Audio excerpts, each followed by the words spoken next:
Hello, welcome to a new edition of the Right Wing Populist podcast. I am the Right Wing Populist.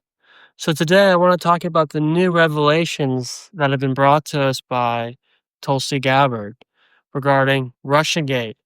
We have, without any doubt, proof that Russiagate was a total deep state scam.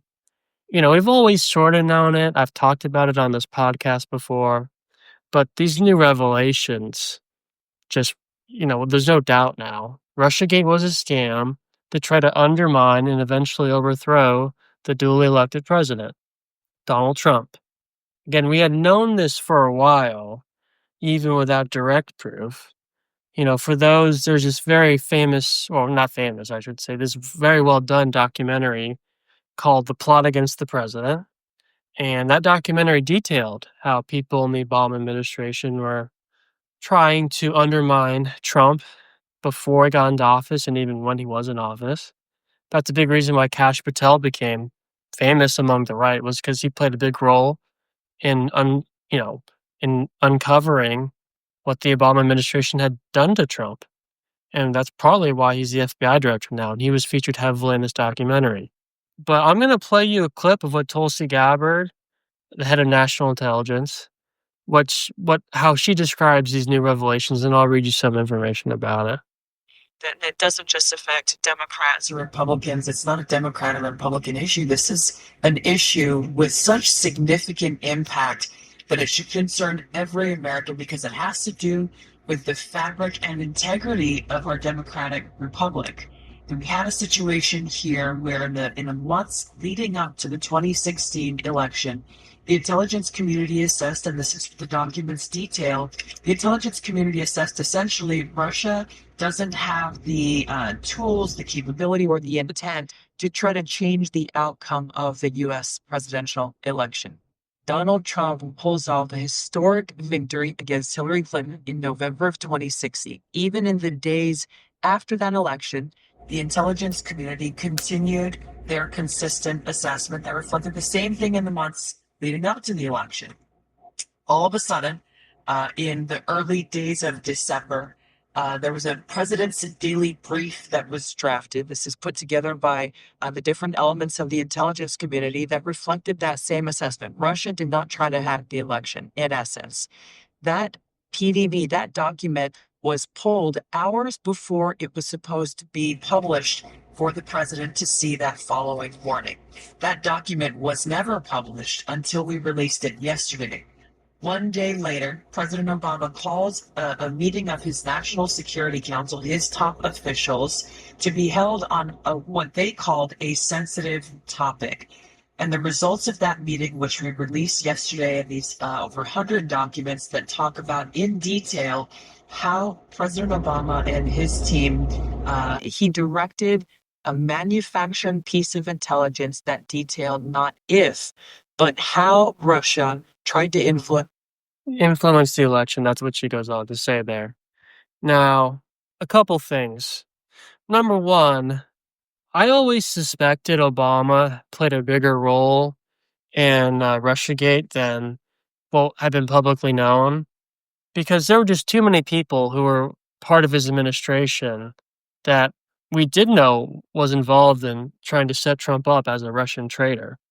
Comey was involved, the FBI director Obama picked, Clapper, people like blanking on what's the guy's name? Andrew McCabe. A lot of Obama officials had their hands tied to trying to manufacture this theory that Trump was working with the Russians. So again, let's be clear what these new findings, what these new documents that Tulsi Gabbard has uncovered, let's be clear on what this proves. It proves that there was very low confidence from the intelligence agencies that Russia was behind the original DNC hack. For years, particularly during Trump's first term, everyone would be like, well, Russia hacked the DNC. They hacked the DNC. If you say otherwise, you're a conspiracy theorist. Well, the reality is we now know, thanks to these Tulsi Gabbard revelations, that the intelligence agencies had very low confidence that Russia was behind the DNC hack. There was very little evidence that Putin ordered any sort of Even if Russia was behind the hacks, there was no evidence that Putin had directly ordered the hacks to happen, which they claimed they did.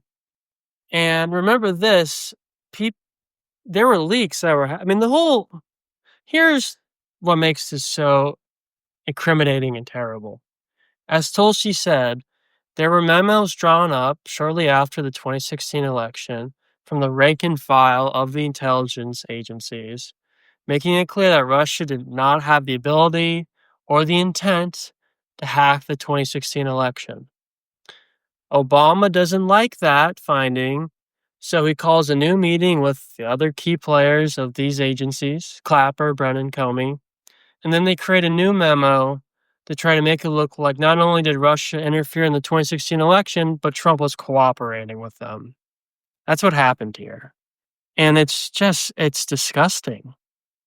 It's it's almost unbelievable. Now, again, to be clear, I'm not saying, and even Tulsi's not saying that Russia wasn't trying to influence our 2016 election at all. All countries try to influence US presidential elections. We're the most powerful country. Of course, other countries want to have some sort of influence on the potential outcome. But what this new information makes clear is that the original intelligence back in November and December was Russia was probably not trying to influence the election by cyber means, meaning hacking the DNC. And that's, but then the question is why? Why did they change the information? What was the motivation behind Obama calling this new secret meeting to then change the findings of what these agencies originally had? Well, it's very clear. It was a fuck you to Trump from Obama, who hated Trump. It was an attempt to cripple Trump's presidency and to eventually get him removed from office.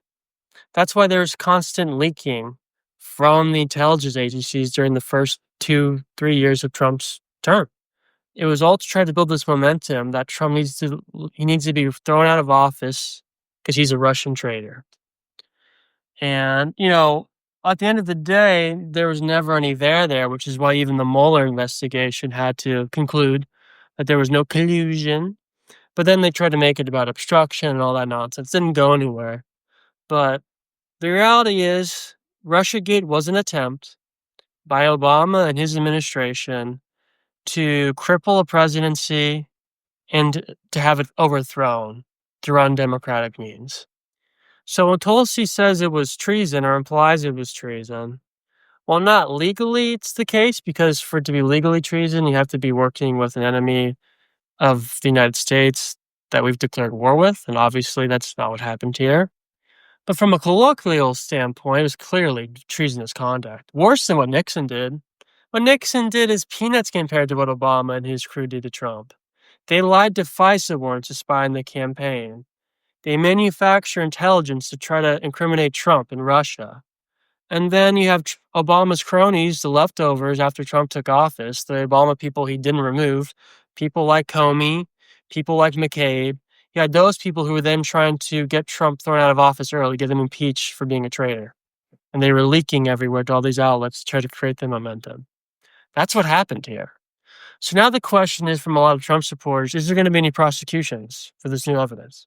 First off, we have to acknowledge that this also proves Bill Barr was a fraud, because he had all this information, obviously. There's no way Bill Barr didn't know this, and he essentially did nothing about it.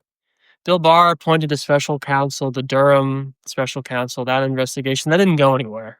I think Durham ended up charging 2 low-level, I think, FBI agents that were both prosecuted in D.C., and because it was in D.C., both of them got off. That's how bad D.C. is. You can't prosecute a Democrat in D.C. or anyone who's seen as anti-Trump, because the jury pool is so overwhelmingly anti-Trump. But the question is, will there be any prosecutions of perhaps Obama, Clapper, Brennan? There was already reports a week or so ago that Comey and Brennan were under investigation. Is Obama going to be put under investigation? I think there's a pretext to start an investigation. Why did Obama create this second meeting with an undisclosed reason, and then basically order heads of his intelligence agencies to change the original assessments from Russia not trying to influence the election through cyber means to changing it to, yes, Russia did try to influence the election using cyber means, and they did hack the election, essentially, that they did hack the DNC, and stating that as a fact. Why did Obama do that? What was his intent? Was his intent to try to illegitimately overthrow his then coming predecessor? It's not clear. So I don't have faith in Pam Bondi. And the other problem is most of these crimes took place in DC, and it'd be very hard to get a conviction in DC. But Obama needs to be put under investigation. What he did was clearly worse than what Nixon did. Nixon was even part of breaking into the DNC. He just covered it up. He shouldn't have covered it up, but he wasn't originally part of the conspiracy to break in. Obama looks like he was right in the middle of the conspiracy, which again, I always already suspected, but the fact that we have the confirmation, he needs to be at least put under investigation. If they can indict Trump 4 times over bullshit, Obama can be put under investigation. Now, this also brings us to the complicated question. Now, would Obama have immunity for this stuff? Maybe. There'd be a case that Obama, perhaps telling his intelligence agencies to come to a different conclusion than the original intelligence, that's part of Obama's official duties. Fair point. And that's another reason why Obama probably couldn't be successfully prosecuted. But put his ass under investigation. Make his life hell. Do what they did to Trump. We cannot have a situation where Republicans, when they leave power, Democrats go after them with everything they have. But then when Democrats leave power, Republicans just leave them alone. We can't have that happen anymore. It almost cost us the 2024 election. Trump barely got to the finish line. If it hadn't been for the Supreme Court, he might have been in jail before the 2024 election. So there needs to be some consequences for Russiagate. There still has not been real consequences. This is almost been 10 years.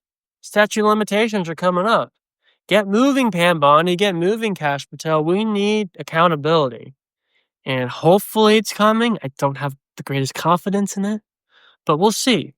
But thank God for Tulsi Gabbard. Thank you at least for publicly getting this information out there. And hopefully something comes of it. I guess we'll see. Anyway, thanks for listening, guys. If you like the podcast, please subscribe, whether it's on Apple Podcasts, Spotify, or YouTube. I really appreciate it. You guys have a good day. Bye-bye.